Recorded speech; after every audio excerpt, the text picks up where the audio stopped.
Thank you and welcome to the show this morning. The topic this morning is reclaiming and empowering African American youth through interactive ministry. And we're fortunate to have with us to talk about ways that might be used to empower and reclaim African American youth through interactive ministry, Pastor K. Walker, as well as Reverend Campbell and Reverend Williamson. And of course, what we'd like to do during this first segment is to have the three of you give us some statements in reference to your background, your education, and your experiences. And we'll start with you, Reverend, since Pastor Walker, since you are responsible in a real sense for bringing us all together here this morning to talk about how we might be able to reclaim and empower our young people through the work of ministry. And so let's start off by giving us a few statements in reference to you, and then Brother Campbell will do the same, and Williamson will do the same. And by that time, we'll be out of this first segment, and we'll be able to get into the second segment of the show itself. Well, Dr. Haney, first of all, Pastor Kelvin L. Walker, born right here in Nashville, Tennessee. I want to thank you once again for your show, because your show gives a voice to the voiceless in a lot of situations, and brings things to the surface that we need to know and talk about and understand and move forward in life. Born, like I said, born here in Nashville, Tennessee, educated in the public school system up until a point where I got kicked out. I ended up going into the United States Navy, stayed there for a short period of time, was strung out on drugs for many years of my life, 17 plus years of my life, ended up incarcerated in Tennessee State Prison System for about a period of 4 years there, and overall incarceration, got locked up, got out, went back.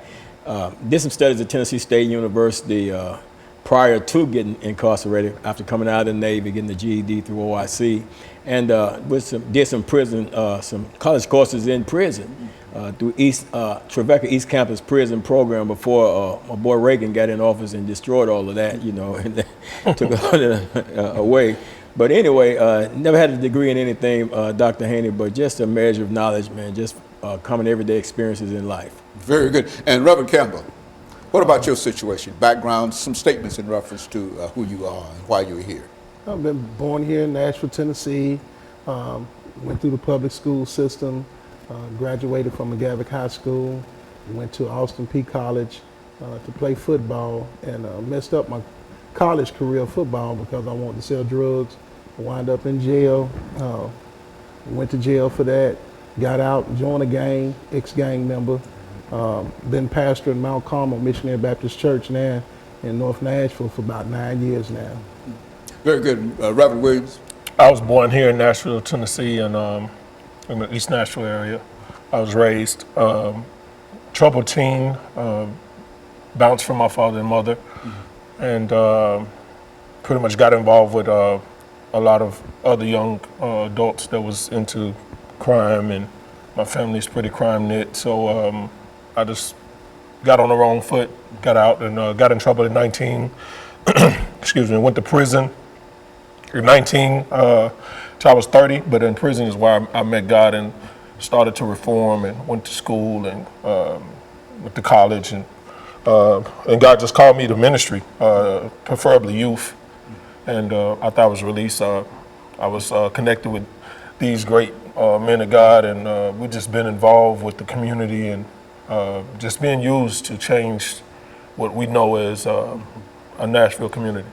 You know, Pastor Walker, I think that the three of you sort of represent an effort to do something to keep other young people from following your footsteps in a real sense, and how they might be able to overcome. Yeah. Because all three of you represent persons that have had their problems, but you've been able to work through that and come out and have very, very successful and very, very important lives. And so I appreciate you bringing everybody by this morning so that we could talk about this, and so that young people could see and could hear from individuals who've been there. You see, I don't think that there's anything more important. So we've got about a minute before we have our first commercial break. Why don't you make some statements in reference to who you have here these days? Well, I think what binds us together is the common denominator is God. I mean, the power of God that enabled us. We've all been in the fire, you know.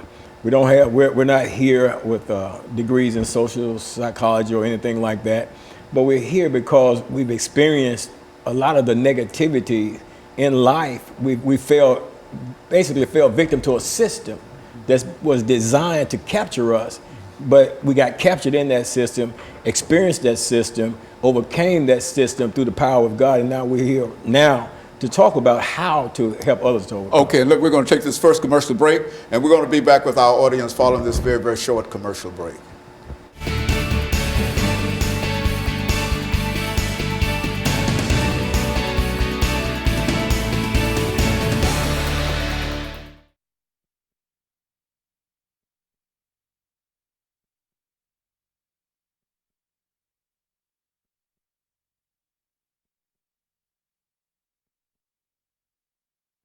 Campbell, and by that time we'll be almost down to that last 8 minutes. I'm going to let you close us out. So you take about 3 minutes. You take about 3 minutes. You know, talk about whatever you want to talk about that falls within reclaiming and empowering African American youth, and we'll let you close it out. You know, last 2 minutes. I want you to take about 3 minutes. You see, and then we'll be able to do 8 minutes. At least 3 minutes with you. 3 minutes with you. 2 minutes. We will let you sort of wrap them up, and then I'll end it, and then we'll come back for a 10-minute segment, and then we'll start back again. Okay?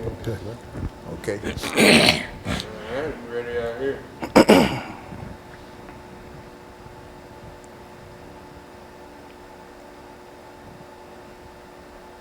1 minute.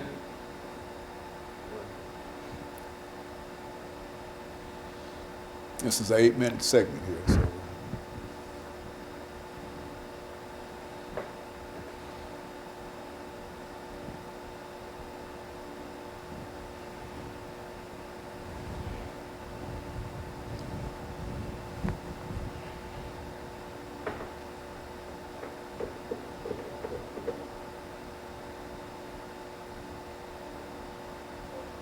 Thirty seconds. Good.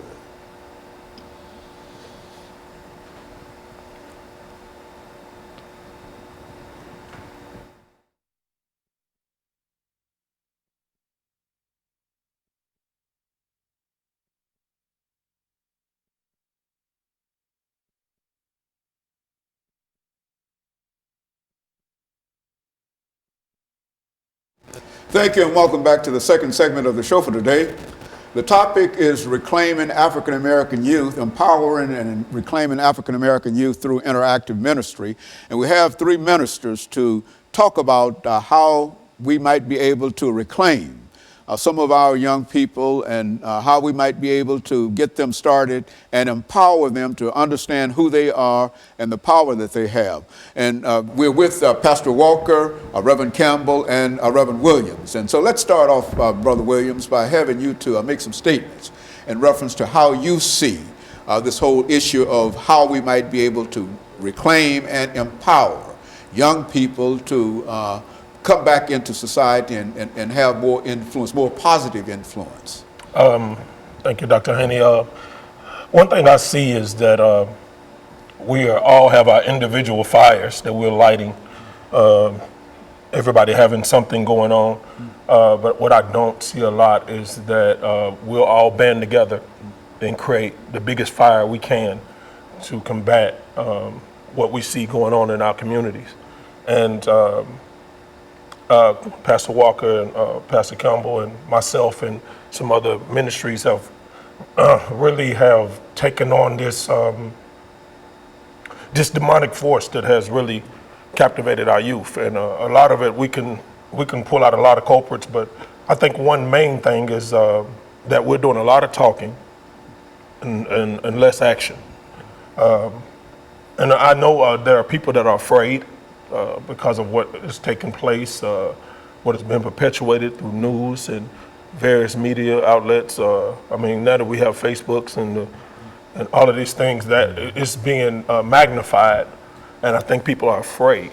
But what we have to understand is that as a community, if we're going to reclaim and empower our youth, you can't allow just the pastors to do the reclaiming or the empowering. We have to rise as a community. We all have to stick together, and I think that even when we're involved in ministry, we have to have somebody to challenge us and charge us in our walk or in our work to regain them. And so what we have now is that we are coming together. We have an organization like we started a gang. We're getting active. We're getting proactive. Jesus didn't just teach in the synagogue nor the temple. His ministry was mainly, in the community or out in the wilderness amongst the people. And if we're going to reclaim them, if we're going to empower them, we must do it on their ground. We must go to where they are and not expect them to come to where we are. So there's various things that we're doing to impact these youth. And gang is one of them. Gentlemen are not gangsters. We've went into the juvenile detention center, and we've got approved by the juvenile court judge, and the gang unit brings in those that are on probation through mandate to take our program, and we have a curriculum set up to where we teach them that they're not just gangsters. They're not that at all. They're gentlemen, that have a disguise because of what society has placed on them. They've taken on that disguise, and they think it as reality. And we're showing them who they are. We're giving them their true identity, and we're pairing them with other entities to help them to change their life. Brother Campbell? Yes, sir. Like Reverend Williams was saying, we all are a piece of the puzzle. And until we realize where there's unity, there's strength, I think it will always be a less number of youth that's being impacted than a greater number. We need to learn how to put our indifference aside, worrying about whose name on the marquee or who started it, and just band together.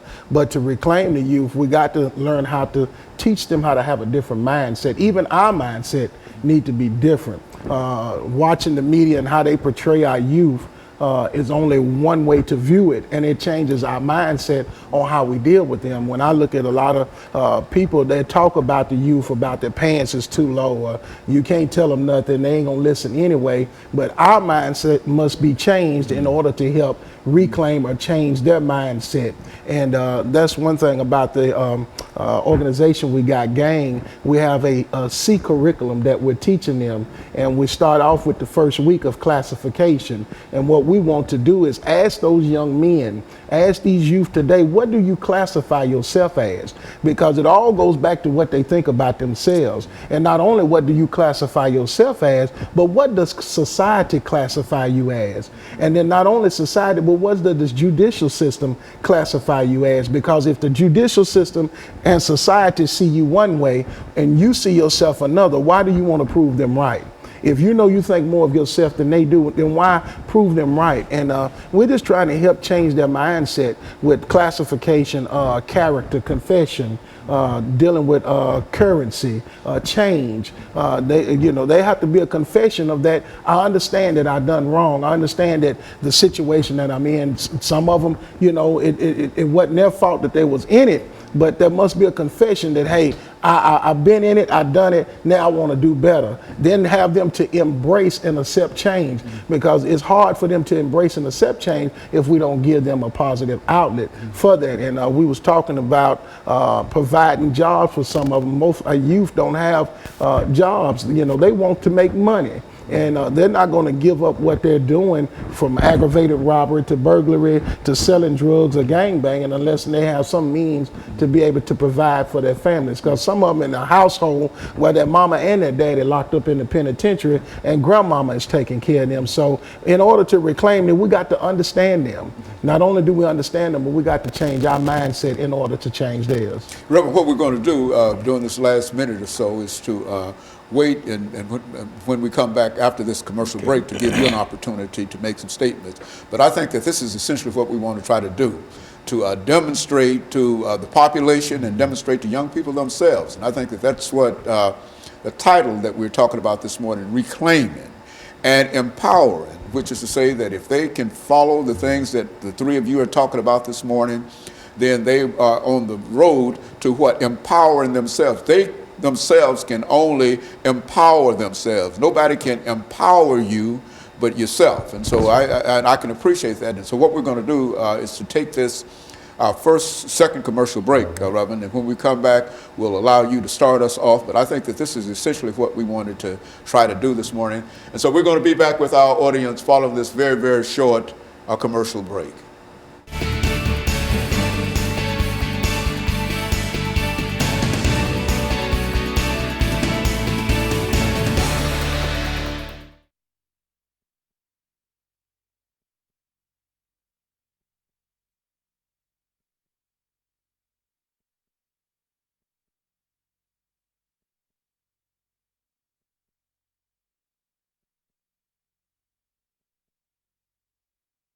Nobody can reclaim you but yourself. You see, but you got to have somebody that can guide you toward. You got to be willing.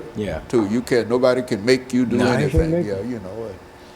I think we've heard that said enough among the young people and ourselves. That you can't make me. You see, and I think that once we recognize that and that they come to a conclusion that that's what they have to do. So we've got 10 minutes. Okay. And so when we come back, we want you to take a big part of this first segment to start talking about something. And then we're going to go to Reverend Campbell, and he'll have about a couple of minutes. And then Reverend Williams will have a couple of minutes, and then we'll be able to wrap it up for 10 minutes. That'll work. Yeah, well, this is good information. I think y'all are doing good things. I like those shirts, too. Thank you. Gangs and not gangsters. Gentlemen and not gangsters. Yeah, that's good. Is this the same program y'all had, Reverend Williams, when you were here the last time? We actually no. We've been doing outreach, but this is a different aspect of it. Yes. 30. Okay, we have 10 minutes. We're going to start with you. All right.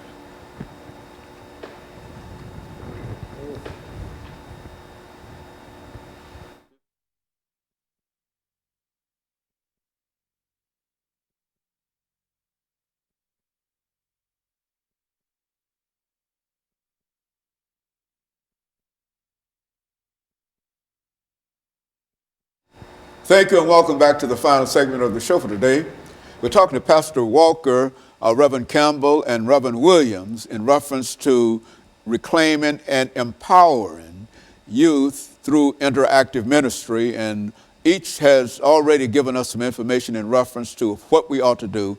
And now, Pastor, let's see if we might be able to summarize during this last segment to speak directly to our young people to make them understand why what we're doing here is important for them. Well, you know, Dr. Haney, when we talk about reclaiming and empowering youth through interactive ministry, we're talking about, first of all, have to understand that to reclaim something, you got to first realize that it's been claimed. Come on now. And they're being claimed through a systemic design that has been, when you look at the African-American male, it's been long under attack, you know, released from slavery, you know, these guys have wisdom, knowledge, and understanding about a lot of things, but not allowed to use it. And there's been a design that goes all the way back to the end. But now when you think about claiming somebody, you think about ownership. You think about it in terms of ownership. So if I can dictate, if I can control your thinking, then I can dictate your behavior. So, and a lot of times you mention the music, and people are just kind of wave you off and man, the music's so innocent, but it's not. The Bible tells us, be careful what you hear. That's right. And then it also tells us, be careful how you hear. So we got to be careful what's going into our ear gate, because what's going into our ear gates is beginning to formalize our thinking. And then our thinking results and turns into our behaviors and our actions. So if I got music that's playing to me, that's suggesting to me that, you know, I treat my women with disrespect, that, you know, the thug life is what's happening, and money this and money that, and just glorifies all kind of violence and stuff like that. I got my smoke, and I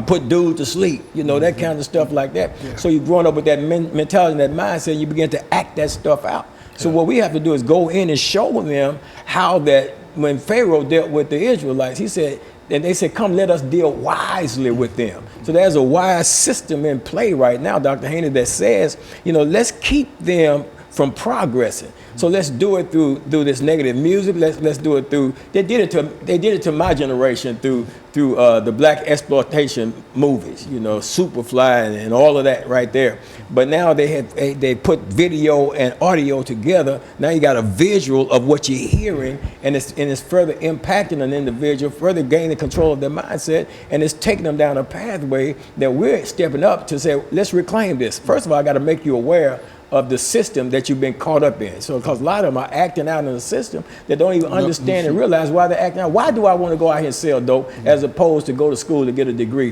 Why do I want to sell dope and run the streets and pick up a pistol and get in a gang and do all these things as opposed to going out here and becoming gainfully employed? Why do I want to beat my girlfriend as opposed to loving her and treating her like a woman's supposed to be loved? Because I've been programmed to think that way. This is how I've been programmed to think. So until somebody can come in with another program and reprogram the individual, and I have to use the word reprogram, but that's what's been happening. We've been programmed to think and to act a certain way. Very good.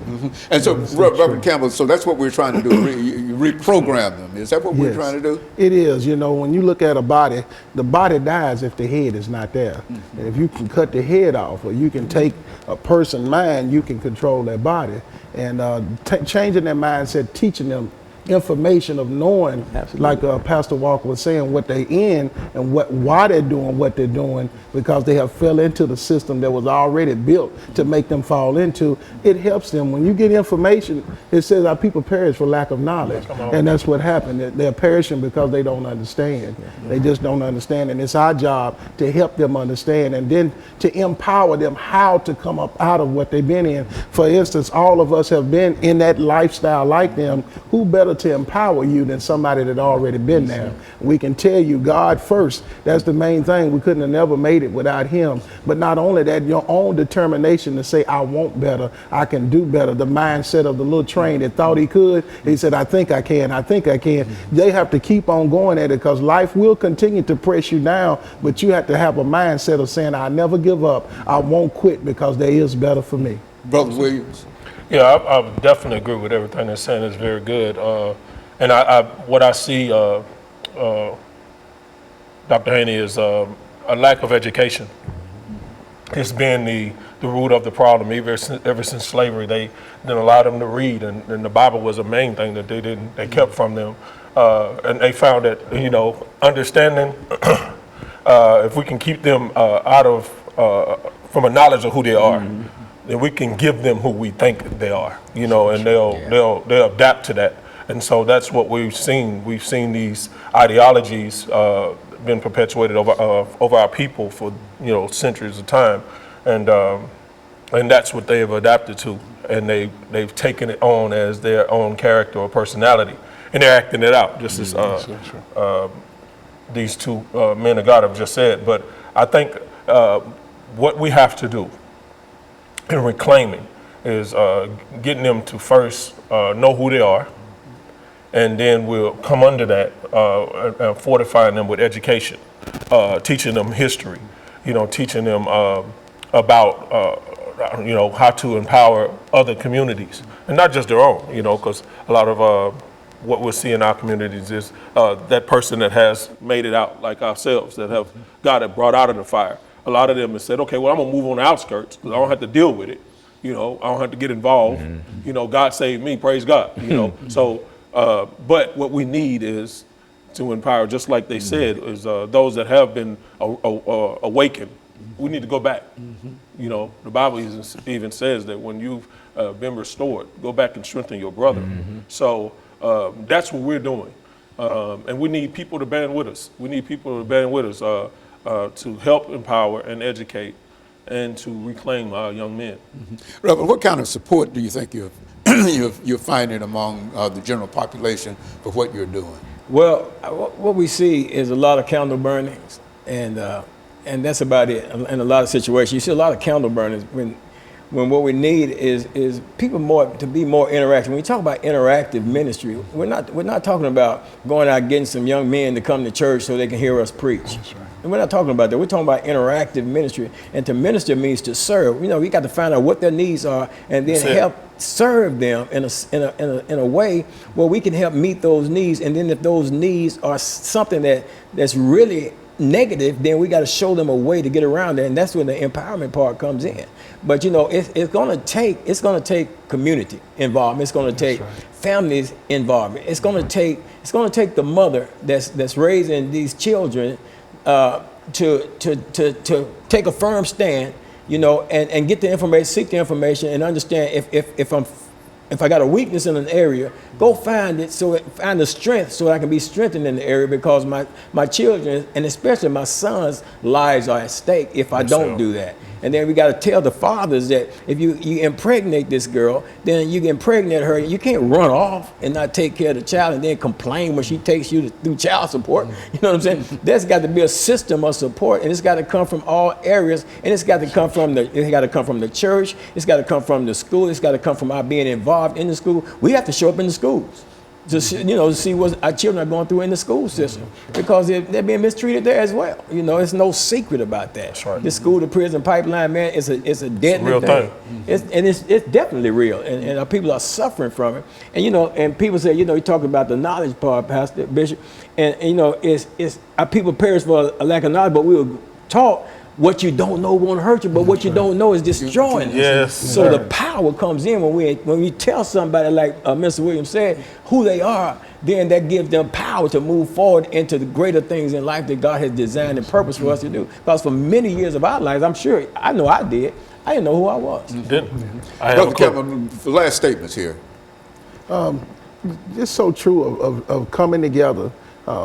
That's the biggest thing. And then for organizations, some organizations don't know that is in the trenches trying to help. They don't have the information because others keep information from them. Mm-hmm. Everybody got to be willing to pour into each other and to help each other with information. We might be reaching them one way, but we need to also help provide a job for them. And we need people to share that kind of information. And let me thank the three of you, Pastor Walker and Reverend Campbell and Reverend Williams, for coming by and bringing that excellent information. And I think that if we simply sort of follow things and pay attention to what you're saying, I think that we might be able to move. And let me, of course, encourage our audience to tune in again next week for another informative edition of Comments. Thank you and good morning.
Okay, Reverend, so what we're going to do today is to talk about fear, distress, and duress. And guess what has come to my mind after I prayed in there? A duress diet. I've been raised on a duress diet. Duress diet. That's right. That put it in perspective. But you know the title you think, but that's just one would guide me. Duress diet. Yeah, that's all we got to do is work that out. Right. Figure that out. And see what we're doing now. They've got the cameras rolling now. Oh, they are? Yeah, Okay. so just They recording us now? yeah. Oh, really? Yeah. Oh. So we can get some footage out of just people sitting around talking. I don't think is your mic hot? I don't know. Is it? You don't have your you put your cell phone. Get your cell phone out. Oh, that's right. Put that, That's close right. that. Cut that off. now. That's right. Yeah. Yeah, man, because that thing messed up. Yeah, this gives us an opportunity to.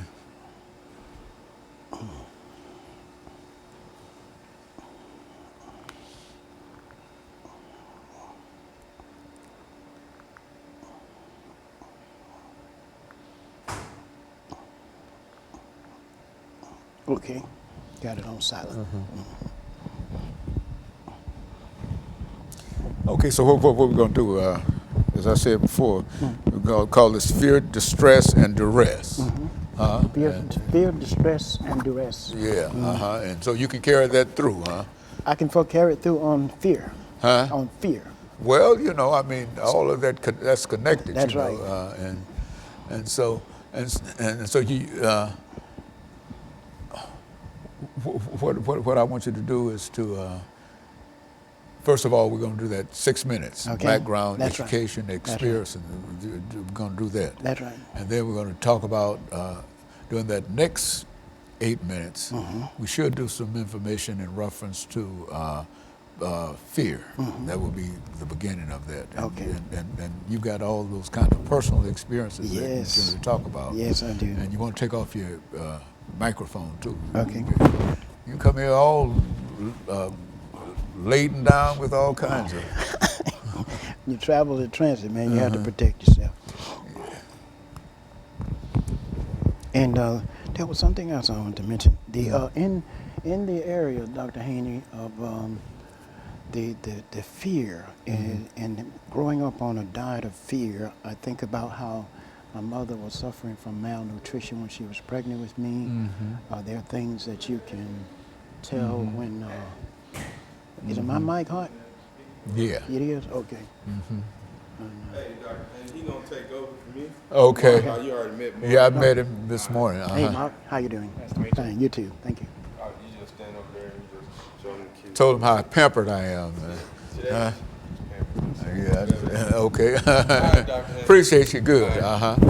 Okay. Miss- y'all So stay. Miss Brown is not coming today, huh? All right, Mark, man. Come on, good night. I appreciate it. Good luck in the morning, bro.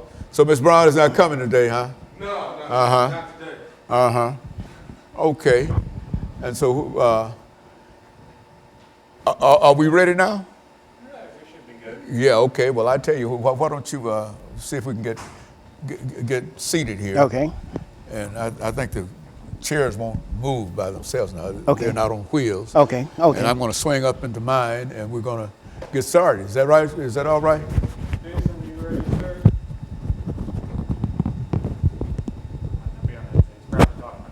Yeah, well, no problems. No problems. Just want to make sure that everybody's ready and whatever. And as soon as we get through with this show, we can get to the last show.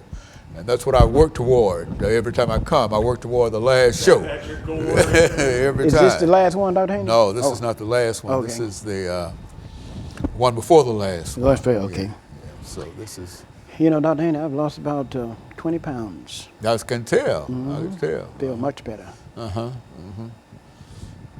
And so how you were able to get over some of the illnesses? Oh yeah, some of the hernia repair, the leg is healing up, and I have more evidence to show that I may be able to get my father's military fund that he never used in the hospital. He suffered from cholera and stuff like that. Okay, good. So we'll be able to do that as soon as. Okay, Is he ready? Okay, good. Let me swing up in here. Now, is my mic hot? Yeah. It is, okay. I got it here. You want a mic check from could you say your name and count to 10 for us? Okay, Taylor Gregory. Do I count out? And keep going. Yeah, come on. 1, 2, 3. You know. Okay, 1, 2, 3, 4, 5, 6, 7, 8, 9, 10. Thank you. Okay. Now, what I'd like for you to do is to this is 30 minutes. Okay. First, we've got 6 minutes, and then we'll take that break. Yeah, I was in there. 8. Okay, good. And so you okay? Just make sure I'm aware of the time. You see, I think we've got it up here somewhere. Yeah. But oftentimes, what I need to do, I need some signals. You know, when we get to a minute or 2 minutes or et cetera, do that for me, okay? And as I often tell people, I'm the only person that can mess this up now. See, and that's why I could jump in front of you. no, that's about the only way you can mess it up. Yeah, we've got it. So we're going to call this fear, distress, and duress. Is that what you wanted? Was that the title that you would like? Yes, Did you mainly, like? yeah, mainly the duress. You know, yeah, all of Fear, that. fear, distress, and duress. Okay, I like and so that first 6 minutes will be background, education, experience. Yes. That's you, and then after that is done, then we're going to go into that second segment. Okay. After this 2-minute break, and then we'll do that 10-minute segment. And in the area of the distress, you have to help me out with that. I'm not sure. No, you know, just talk about what you want to talk about. Okay. You know, I don't want to be guiding you or whatever. I don't think you said that you wanted to talk about fear. Yes. And I thought we'd throw some other things in order Yeah. to make it sound much more interesting. But I if got you you. talk about fear for 30 minutes, it's Yes. all right with me. But Okay. Just make sure that we're doing everything. We're getting a lot of good camera shots. Yes. Right. Okay.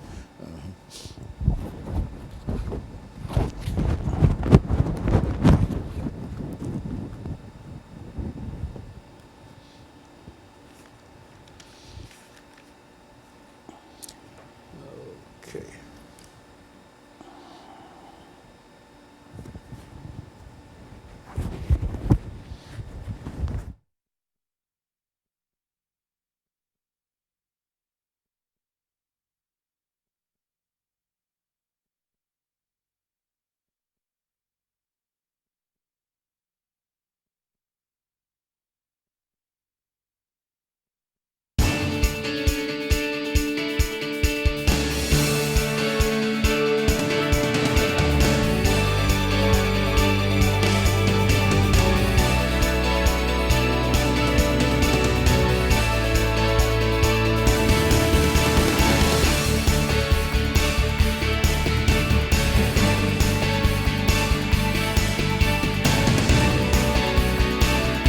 To the Taylor first.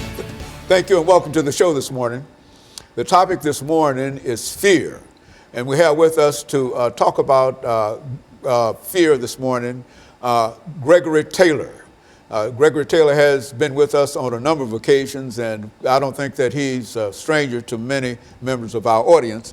And so let me welcome you, Brother Taylor, to the show this morning and tell you how delighted we are to have you, and to also let you know that some of the things that you've talked about earlier on this show, Yes. People have been very, very complimentary Thank in you. terms of some of the things that you've said. And that's what I'd like to do today. I'd like to talk about a very, very important topic that you said that you wanted to talk about in a Yes. real sense, and that is fear. Yes. And so let's start off by first giving us some information in reference to your background, Yes. your education, and some of your experiences. And then during that second segment, we'll have an opportunity to start with fear, distress, duress, all those negative kind of things that help to lead people into wrong direction. So let's Yes. start off from that perspective. Okay. Well, I'm a native of Tuscaloosa, Alabama, and my name is Taylor Gregory. Last time I used Gregory Taylor, and that's a representation of a lot of the fears that I have grown up with. And I'm from Tuscaloosa, Alabama. Went to school at Selma University, and my father was roots were in San Salvador. My mother was Choctaw and Blackfoot Indian. We went to school in the Tuscaloosa County High Schools and went to Stillman College, University of Alabama, and then we transferred to Selma. But I just have had special interest in personal development and turning my life into my product. Those kind of things have been my goal. Whatever it is that I have lived, I have wanted to develop my ability to speak in order to share it with others so that others can grow and see things in their life that they may have never thought about. And so you feel that for some reason that you've been hampered in a real sense, your own personal development through what you consider to be fear. Now, why don't you explain that to us? Okay. How does that happen? Okay. I consider myself to have grown up on what I call a duress diet, a diet of fear. Being the youngest son on the 4 girls, I have been fed fear through the sounds in their tongues of their voices. And it has taught me how to make distinctions between their sounds. Their words can be appropriate and their sounds can insult you. And being the youngest son on the 4 girls, it got my attention when I was young how my mother would speak differently when she spoke to a Caucasian male, and she spoke differently and she spoke to my father and I. So I began to inquire to Caucasian males as well as females what was the reason for the difference, that type of thing, you know. And I never forget in the law library at Georgia State University when I first discovered the word duress. It means you raise a child with a threatening fear. And so I've been fed that, and it's been to the degree that I have not known how to know what it was not, you know, because it has just been on me so long. And then there was a sister who shared with me once. She said, Gregory, she said, if people sense that you're fearful, they will turn it on you. I said, well, y'all kept the fear button on me all the time. I never knew how to not know fear. Exactly. So I have a wonder if it's a mystery to me. I'm curious about it and things of that nature. But most importantly, through sound, my uncle told me that my mother fussed a lot when she was pregnant with me. She also did some, she said she was suffering from malnutrition. So all of these things affect a woman when she's pregnant. Even after she's pregnant, she carries memories of having been hungry if she was pregnant. It echoes in the prints of her voice and these type of things. So these are some of my experiences in that area. And so in a real sense, you think that you're really living a life that has already been laid out for you in terms of your earlier experiences, even in the womb. Yes. In a real sense, I think that that's what you're essentially what you're saying. Is that what? Exactly, Dr. Haney. And I borrowed the quote here of Sir Winston Churchill. And he said that the further one can go back, the further forward you can see. And that is very true in how our young people today. And I tell you what we'll do. We're going to take this first commercial break, and then Okay. we're going to come back and pick up at that point. Okay. And we'll be back with our audience following this very, very short commercial break.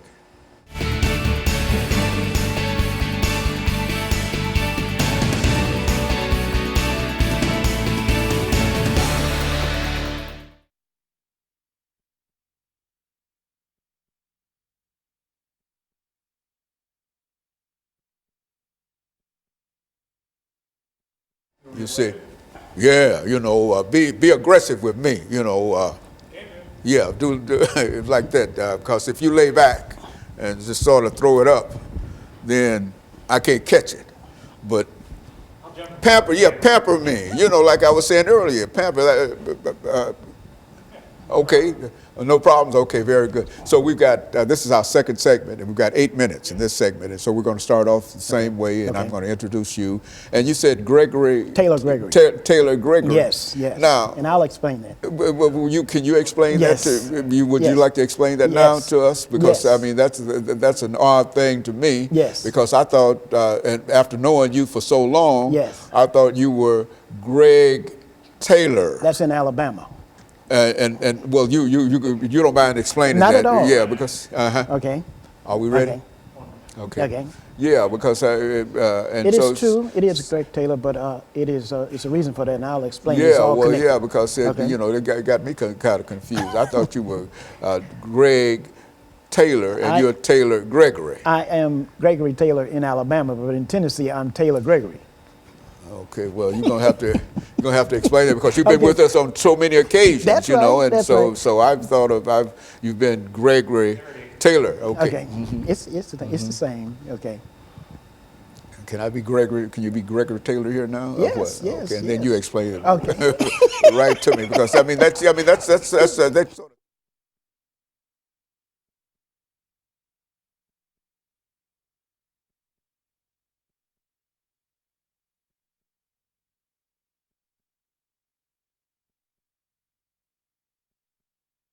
Thank you and welcome back to the second segment of the show for today. The topic is fear, and we have with us to talk about fear Gregory Taylor. And I think that Mr. Taylor has been Gregory Taylor with us each time that we've had this show, but now I think he has some additional information to add which might constitute part of the title of this chapter today, something that has to do with fear. Is that Yes. right, Gregory? That's exactly Well, right. why don't you talk Okay. to us from that perspective? Sure. And Dr. Haney, the reason I've started to use the name Taylor Gregory, Gregory Taylor in Alabama and in my family, they learned to use sounds. They hardly ever pronounce the name Gregory correct. They used the second G was always sounded like a K. Greg, Greg, Greg, Greg. And all of this was designed to strike fear or to control you, this type of thing. And so after studying it and hearing these different sounds in their voice, it taught me to learn to interpret their sounds, forced me to try to learn to outthink them, these type of things like that, or to think ahead. And so when I say Taylor Gregory, it's a different spin on it. I'm leaving the Gregory, sort of putting it last to explain it later. But it's also connected to this subject today, having grown up on a diet of duress, a duress diet. And it's like all of the sounds that you've heard of your life coming from the women in my family, it has taught me how to make the distinction in the sounds of voice. And the Bible tells you in 1 Corinthians 14, chapter 6, 7 and 8 verse, that things that are dead can give sound. But how can you make a distinction between the sounds? Also, in customer service in America today, and I'll have to be honest here, I'm not comfortable in getting an African-American woman in customer service because when you get them, you hear their interpersonal communication skills at home, or because you are a person of color, you have to deal with their sounds. And I respond to sound, not words. And to get my mother's attention, when I discovered the word duress, I sued her and charged her with duress, but the purpose of it was, this was the only way that I was able to get her attention. And I had heard her come home from court, and her girls would discuss how she had manipulated the judge and different things of that nature. So today, one of the delights of my life today is to hear the voice of the new Attorney General. Her voice is so clear. To me, it has put all the other American African women voices on trial because there's so much manipulation in the voice. And I did a study on the telephone, and I thought Booker T. Washington had the first telephone in Alabama, but I discovered it was the Dinkins family in Selma, and they helped to form the Alabama government. Most of them went to Oberlin College. And saying that point to make this point, our telephones, I believe, were more used for deceptive purposes instead of just straightforward business. And then if the Dinkins were the first to have a telephone, who were they talking to? Who wasn't any African American, They were talking to the people who they had been educated to help the American government, to community, to make life better or to pursue life, liberty, and happiness, and those type of things. And so I have gone through so many experiences, and I'm very serious about the customer service.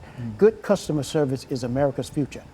And it was the CEO of Coca-Cola, I think it's the CEO Roberto Guzetta, who said that good customer service is America's future, and we must do everything as if America's future depend on it, because it really does, and God's in the detail.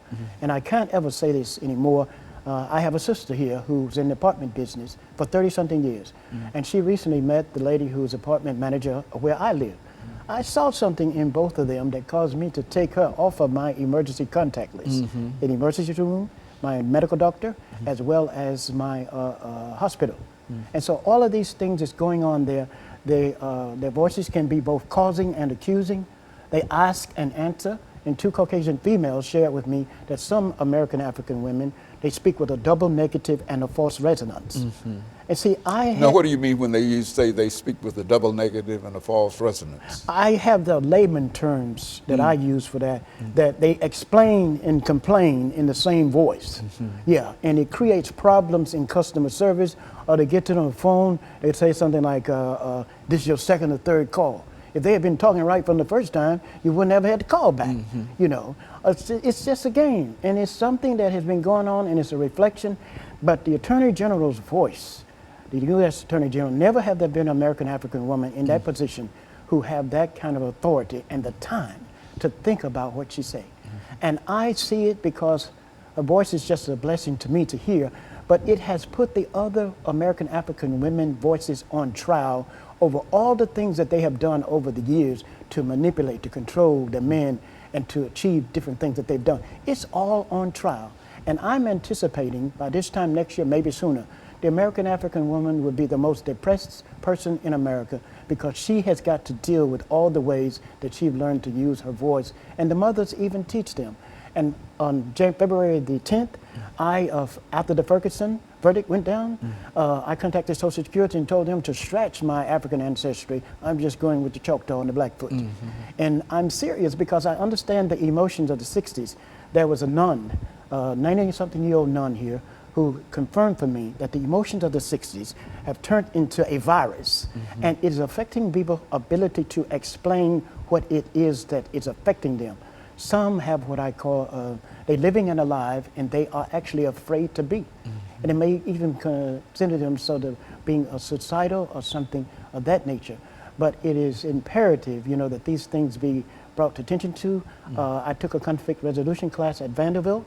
Dr. Tom, I think he's pastor of the West End Church. He talked about battle messages and learned conversations. And living in the MDH housing as I do, I can't see why they don't start teaching requiring conflict resolution classes, and even have in the buildings where you can use your headphones to not disturb people, because there are 50 million people in America suffering from hearing loss, and a lot of people do not want that to be known. And it's creating unnecessary problem, calling the police out for mighty noise. You know, it's just, to me, a waste of resources that could be used in other places. And so you believe all of this has to do with customer service? Based on, and it's a fear that... Well, based on what the late CEO of Coca-Cola said, Roberto Gazzetta, and I heard Jim Blanchard of Synovia Corporation say this is a corporation where it was named 3 times straight in America to work. Jim Blanchard said that a lot of American corporations have lost the ability to appreciate. And at Selma University, that is what we was drilled in us, to find people who would appreciate us. And one of the things I appreciate about the CEO, T.B. Boyd, of the customers of the Boyd Publishing, I had a chance to speak to him one day, and at the end of the conversation, he said, "I appreciate you." You know, that goes along. Okay, and of course, Taylor, Yes. what we'll do is take this second commercial break, Okay. and then we'll come back, and we'll be back with our audience following this very, very short commercial break.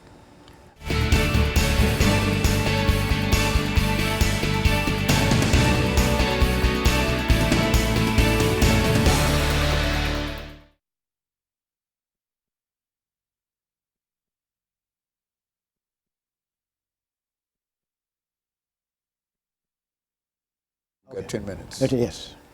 Okay. Okay. And so I'm going to start again now. Now, are you still Gregory Taylor or Taylor Gregory? Either one, Dr. No, Haney. I can. Well, I'm just using Taylor. I'm using Taylor Gregory but you can use. It's a pseudonym. Is that what you said? No. Actually, what it is, people who, you pronounce Gregory very well, but there are people who do not pronounce Gregory very well, and it tells me what's thinking and going on in their head. If you don't pronounce Gregory well, it tells me how confused you are in your head. I know what he's talking about. You do? There's a lot of people that say thing, but there's a lot of people that say think. Yeah, that's right. But for you, Dr. Haney, you say the name Gregory very well, so that's fine. I'm just using it differently here.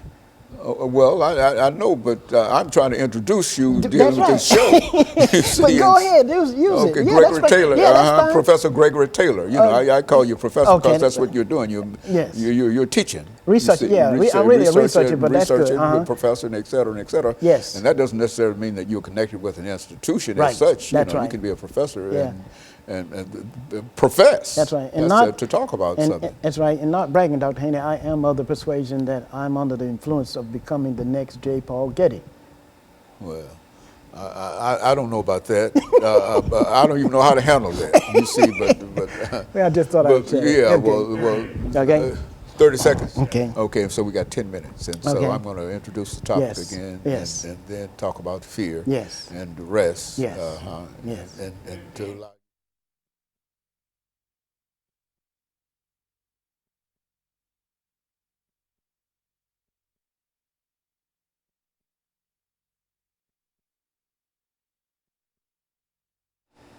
Thank you and welcome back to the final segment of the show for today. We're talking to Professor Gregory Taylor, and he's giving us some information relative to fear and some of the personal things that has happened in his life, that has, in a real sense, shaped his ability to be able to meet and deal with a number of issues that all of us might have in our lives. So let's do it from that perspective, Professor Taylor. Thank you. Thank you, Dr. Haney. And this, I think, will be the best part of the segment of the show, and I'll use a very popular figure to make my point. In the early 60s, when I first heard the voice, when I first heard the voice of Dr. MLK Jr., I said to myself secretly, I said, this man's life is going to be in the way of me growing up. I became afraid of his voice. And so I didn't take in his speeches. A lot of people don't believe that. They don't see how that could have been done. But what actually took place was when I first heard his voice, I said, this is something that I didn't want to take in. I was afraid of it, but I would not take it in to get an understanding of what the fear was. And about 2 or 3 months ago, I wrote made application to the Guinness Book of World Records. And I said, I'm the tiredest person in the world of the MLK Civil Rights Movement. All of it has to do with fear and being afraid of his voice and asking myself the question, why? I had a minister in a church who said once, whenever you're dealing with something and whenever it comes up, he was a judge and a minister, he said to question it, and each time you keep questioning it, you'll get new ideas. But on May 2000, I was speaking at a school in Decatur, Georgia, and there was a psychologist there, and she said that his voice was hypnotic. They were discussing, said MLK's voice was hypnotic, and I just happened to have heard that. And so I said, would you say that again? She said, yes, his voice was hypnotic. And I said, that's what it was, hypnotic. But I didn't listen to it. I didn't take it in because I was afraid of it. And so what I am witnessing today is I believe a lot of American people have been unconsciously hypnotized by his voice, especially the American African. And I think that they have been unconsciously orphaned by his voice, his messages, his speeches. And they can't see backwards, they see him. They see now, they see him. They see ahead, they see him. And I believe that this is only going to lead to more what I call adult incubators, jails, prisons, that need to be built on historical black college campuses, in particularly Morehouse, who he was the alum that used the jail more than anybody else to get rights, and he got them the wrong way. And even in Birmingham, there are a lot of preachers who have to go to jail in order to get an understanding of the letter that he wrote in the Birmingham jail. I got in touch with the 8 ministers who wrote the letter to him and got their opinion of it. And they told me that they told him that they admired what he was doing, but they felt it was too soon. And to bring it on, make a main point, my life I learned through the Vanderbilt program, the Ocean Life Learning Program, that my life is a counter-narrative of MLK. I made sure that everything that I could find that he did wrong, I made sure that I did that right, because we lost our... Now, what were some of the things that you consider that he did wrong? Well, from what I understand, that nonviolent civil disobedience was not the best method for getting rights in this country. And the evidence is on the wall now. You know, you didn't do that. Dr. J.H. Jackson, in the book Unity and the Conflict of the Black Leaders, by Peter Parrish, a professor from Vanderbilt. I know him. He said that Dr. J.H. Jackson said that even though nonviolent civil disobedience was not violent, it caused violence, and that it would eventually lead to overthrowing the American government. And I believe that the MLK, Dr. MLK Jr., his purpose, from what Dr. Jackson said, was to overthrow the American government. That has backfired. Do you think that it was to overthrow the government or to make the government responsible in reference to the needs of the African American and the needs of the population? That is, the 13th, 14th, 15th Amendments. Would that be to support that? Would that be to overthrow the government, do you think? Well, I would have to speak from the point of protests and production. If they had went the route of production, I believe, and if they had gotten May 17th as our first national education holiday, which should have been done. A lot of people don't know that. The MLK holiday should not be our first national holiday. And personally, I believe that they should move the monument in Washington to Atlanta, because I believe it's deceiving the American people. They have been unconsciously hypnotized by his speeches or his DREAM overthrown. I mean, there's more jail cells in our young people's mind than brain cells as a result of the 60s after 50 years. And one leading minister here, been in the pulpit about 50-some years, said that in Washington, D.C., when they celebrated the March on Washington, that they were making their own speeches and singing their own songs. And I couldn't believe he said that. No, well, I can't believe that you're saying some of the things that you're saying here, too, in reference to that. And so is it your contention that the civil rights movement should not have occurred? What would you have believed should have happened had there been no civil rights movement, no fight for the 13th, 14th, and 15th Amendments to the Constitution? Well, that is an excellent question. Dr. Haney, I grew up in a multicultural community, Tuscaloosa, on a street where there were Choctaw Indians, Koreans, even one of my little playmates, Johnny Sexton, father was Ku Klux. And we understood and interacted there. My pastor was preaching in white churches, and we had a white minister by the name of Dr. H.O. Hester was coming to preach at our church. And when my pastor and father died, Dr. Hester became like a father to me. So my father was on an integrated machine gun crew. His roots were in the islands. I've been multicultural through and through. So I interact with all the races. But the other point in my family was my sister was impounded on a bus where two nuns wouldn't give up their seat. The bus was taken to the sheriff lot, and my father had to leave a shift job at Ryco Chemical to go say she was on her way to Stillman College. And I was just in the 3rd grade. But I witnessed, Dr. Haney, how that very thing led to us to stopping discussion and start fussing, because they had learned to protest. First African Baptist Church in Tuscaloosa, that was what you call the Freedom Choir was going. A lot of people left the churches and went to First African to become a part of the Freedom Choir. All of this, I was just young, but I was remembering because it led to something that I didn't understand. And this this past March 8th, when they were celebrating March in Washington, it came to me that our interpersonal communication skills were affected by the emotion from the 60s. And in the Selma University Chronicle, Dr. L. Wilkins wrote that when the Civil Rights Movement left Selma, it left a schism, a lack of spiritualness, a moral decay, and affected the families, the schools, and the churches. Schism, lack of spiritualness, and a moral decay, and it took the kids a whole year to learn how to concentrate in class again. Now you take that and put it over into Ferguson, and what you get, a lot of the kids in Ferguson miss their lunches at school that its situation happened out there. So they have not examined the 60s, even also in the book Black in Selma. If you read pages 147 to 203, you'll get the history of that movie. There were civil rights activists in Selma who went into the homes of black men and humiliated them in front of their family because they did not want to use that route.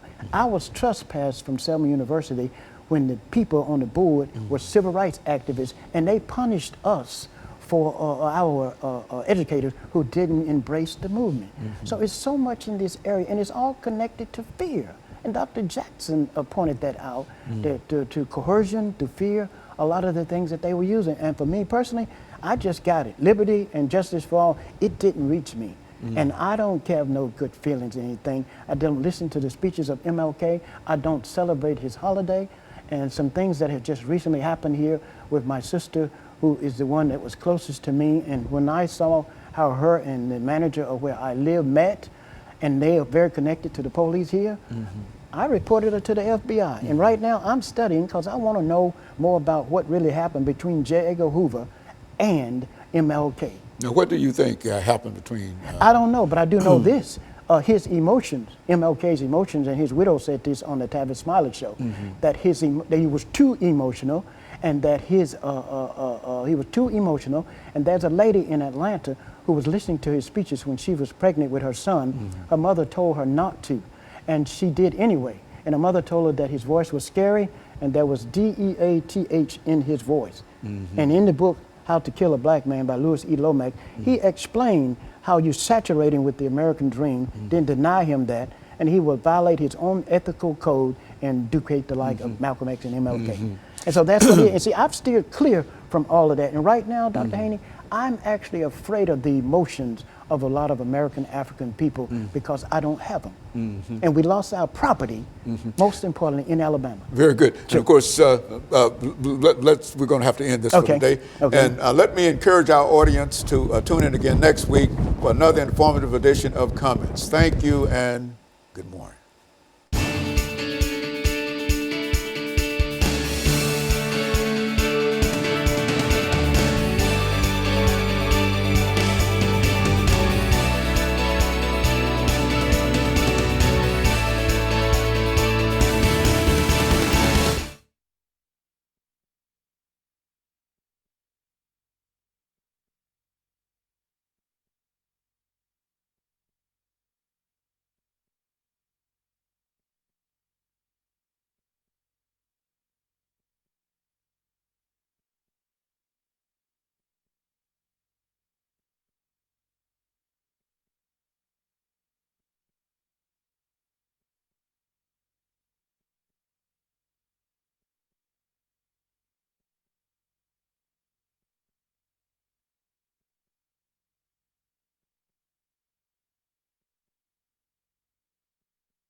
And a child's most basic fear is sound and falling. Even your own children, grandchildren, they need to hear to get another. Don't deny them that. So you got to pray about it because you have grandchildren. Yeah, I've got 2 grandchildren.